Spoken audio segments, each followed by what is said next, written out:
Real horror story Manshu और आधी रात की परछाई।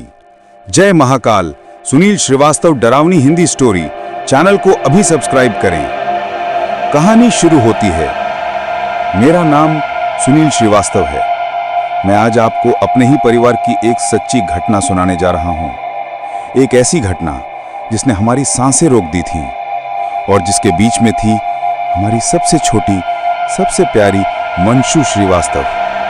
उस रात घर में सिर्फ हम थे। मैं, बबली श्रीवास्तव, महक श्रीवास्तव, मयंक श्रीवास्तव और छोटी मंशू। शाम के करीब 7 बजे हल्की ठंडी हवा चल रही थी।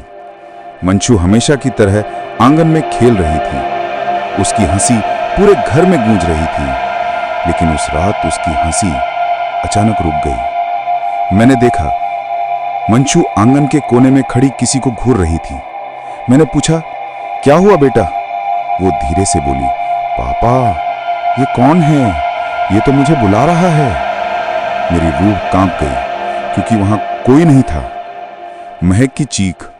महक, जो मंशू से बड़ी थी, तुरंत उसके पास गई और बोली, अरे यहां कौन? डर मत।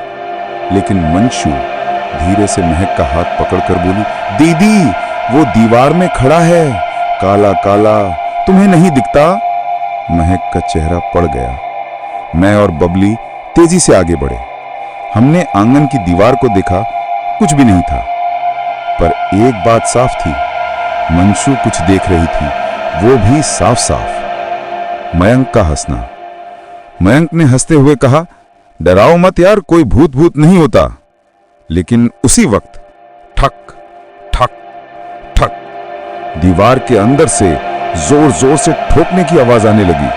सभी के चेहरे उड़ गए। हम सब वहीं जम से गए। मंशू तुरंत मेरी टांग पकड़कर बोली, पापा, वो अंदर से बाहर आना चाहता है। अब मयंक भी डर गया। बबली ने दरवाजा खोला। बबली ने हिम्मत करके आंगन का पुराना लकड़ी वाला दरवाजा खोला, जिसके पीछे रात का अंधेरा फैला था। जैसे ही दरवाजा खुला, एक ठंडी हवा हमारे चेहरे से टकराई।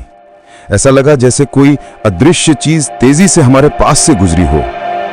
मंशू डरते हुए चिल्लाई, मम्मी, वो आपके पीछे खड़ा है। बबली डर के मारे एक कदम पीछे हट गई। हमने कुछ नहीं देखा, लेकिन दीवार पर लंबी काली परछाई हिल रही थी।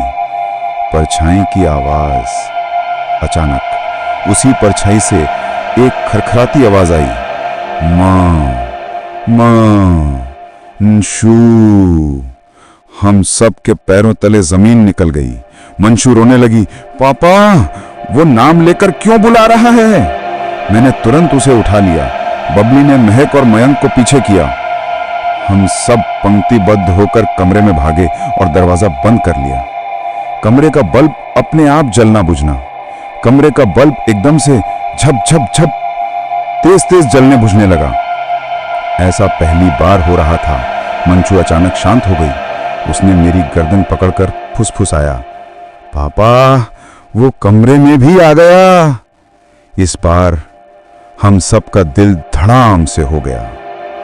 साहस की आखिरी कोशिश। मैंने हिम्मत जुटाकर कहा, जय महाकाल। मयंक और महक तुरंत बोलने लगे, जय महाकाल, जय महाकाल।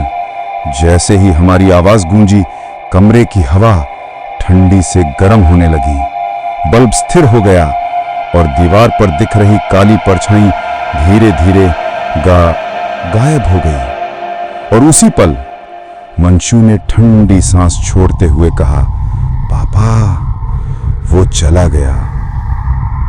अगली सुबह का राज। सुबह जब हम आंगन में गए तो दीवार पर हाल में सूखे चूने के अंदर पुराने नाखूनों के निशान मिले, जैसे कोई अंदर से खरोंचता रहा हो। पर सबसे खतरनाक बात यह थी कि उन खरोंचों के बीच में हाथ से लिखा हुआ था, मंशू।